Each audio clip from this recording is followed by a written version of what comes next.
Government of India 3 types of financial ఫండ్స్ని maintain చేస్తుంది. అందులో first one consolidated fund of India, and second public accounts of India, third one contingency fund of India. ఈ 3లో మన రాజ్యాంగంలోని article 266(1) consolidated fund గురించి, article 266(2) public accounts గురించి, article 267 contingency fund గురించి డీల్ చేస్తుంది. First one consolidated fund of India. దీన్ని సింపుల్గా చెప్పాలి అంటే కన్సాలిడేటెడ్ ఫండ్ ఆఫ్ ఇండియా అనేది ఇండియన్ గవర్నమెంట్కి మెయిన్ బ్యాంక్ అకౌంట్ లాగా వర్క్ చేస్తుంది. మనకి ఏదైనా ఒక బ్యాంక్ అకౌంట్ ఉంటే మన ఎర్నింగ్స్ని అదే బ్యాంక్ అకౌంట్లో సేవ్ చేసుకుంటాం. అలానే మనకు మనీ అవసరం వచ్చినప్పుడు ఆ బ్యాంక్ అకౌంట్ నుంచి విత్డ్రా చేసి స్పెండ్ చేస్తాం.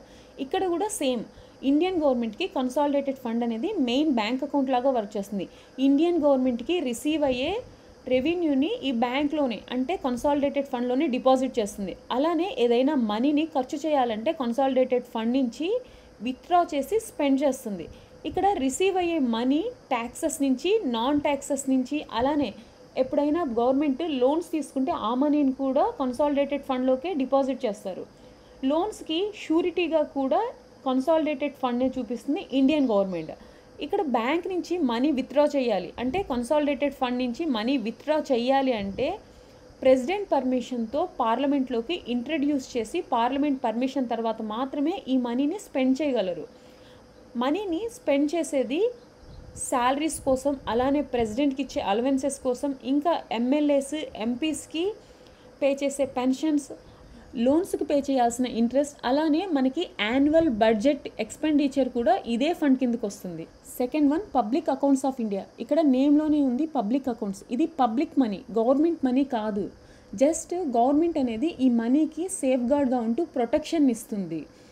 మనం సేవ్ చేసుకునే బ్యాంక్స్లో ఉన్న సేవింగ్ అకౌంట్ మనీ, అలానే pension funds, departmental deposits, judiciary deposits ఇవన్నీ పబ్లిక్ అకౌంట్స్ కిందకే వస్తాయి. ఇక్కడ ఈ మనీని స్పెండ్ చేయడానికి ఎలాంటి పార్లమెంట్ పర్మిషన్ అవసరం లేదు. జస్ట్ ఒక ఎగ్జిక్యూటివ్ యాక్షన్తోనే ఈ మనీని ఆపరేట్ చేయగలుగుతుంది. కన్సాలిడేటెడ్ ఫండ్ మనీ కాకుండా ఇండియన్ గవర్నమెంట్ దగ్గర ఉన్న మనీ పబ్లిక్ అకౌంట్స్ కిందకు వస్తుంది. ఈ పబ్లిక్ అకౌంట్స్ మనీ అనేది ఒక బ్యాంకింగ్ ట్రాన్సాక్షన్ నేచర్ని కలిగి ఉంటుంది. Third one contingency fund of India. Indian government యొక్క ఎమర్జెన్సీ ఫండే కంటింజెన్సీ ఫండ్ ఆఫ్ ఇండియా. ఇండియాలో ఏదైనా డిజాస్టర్ వచ్చినప్పుడు పార్లమెంట్ సమావేశం అయ్యి కన్సాలిడేటెడ్ ఫండ్ నుంచి మనీ తీసి స్పెండ్ చేయడం అనేది చాలా టైంతో కూడుకున్న పని. అలాంటి సిచ్యువేషన్స్లో కంటింజెన్సీ ఫండ్ నుంచి జస్ట్ ప్రెసిడెంట్ పర్మిషన్తో మనీని విత్డ్రా చేసి స్పెండ్ చేస్తారు. ఇక్కడ ప్రెసిడెంట్ పర్మిషన్తో ఈ మనీని ఆపరేట్ చేసేది ఫినాన్షియల్ సెక్రటరీ. అంటే ఒక ఎగ్జిక్యూటివ్ యాక్షన్తో ఈ మనీని స్పెండ్ చేయగలరు. No need of parliament permission.